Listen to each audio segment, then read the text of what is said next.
ప్రముఖ ఆధ్యాత్మిక క్షేత్రమైన తిరుపతి సాయినగర్ షిరిడి రైలు క్రమబద్ధీకరణకు రైల్వే వర్గాలు కసరత్తు చేస్తున్నాయి.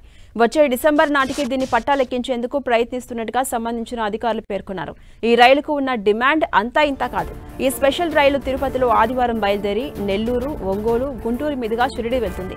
తిరిగి సోమవారం నుంచి అక్కడ బయలుదేరి మంగళవారానికి తిరుపతి చేరుకుంటుంది.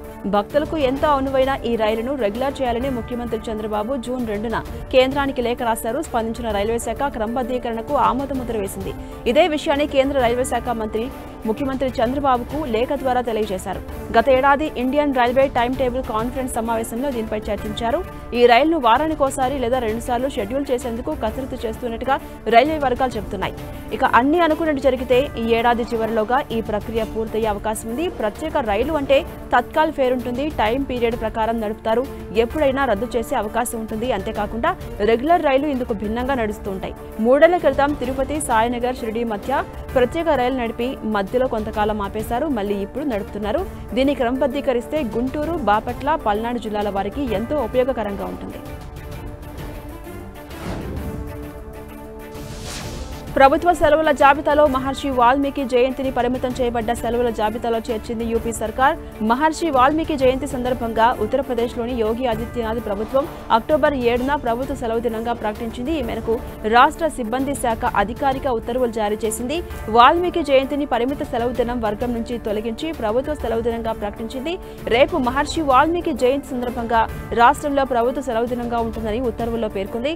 దీని కారణంగా రాష్ట్రంలోని అన్ని ప్రభుత్వ కార్యాలయాలు, విద్యాసంస్థలు, విభాగాలు పూర్తిగా మూసి ఉంటాయి. 2025 సంవత్సరానికి సంబంధించిన ప్రభుత్వ సెలవుల జాబితాలో మహర్షి వాల్మీకి జయంతిని పరిమితం చేయబడ్డ సెలవుల జాబితాలో చేర్చారు. రిజిస్టర్డ్ సెలవులు అంటే ఉద్యోగులు తమ ఇష్టానుసారం సంవత్సరంలో కొన్ని సెలవులు ఎంచుకోవచ్చు.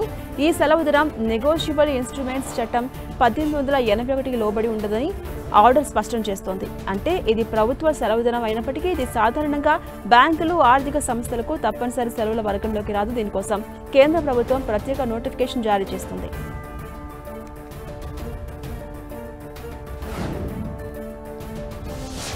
ఆధార్ కార్డు ప్రతి ఒక్కరికి కీలకమైన డాక్యుమెంట్ గా మారింది. తాజాగా 7 నుంచి 15 ఏళ్ల వయసు గల పిల్లల బయోమెట్రిక్ అప్డేట్ పై కీలక నిర్ణయం తీసుకుంది ప్రభుత్వం. పిల్లలకు ఆధార్ ధృవీకరణ కోసం తప్పనిసరి బయోమెట్రిక్ అప్డేట్ కోసం అన్ని ఛార్జీలను భారత విశిష్ట గుర్తింపు ప్రాధికార సంస్థ మాఫీ చేసింది.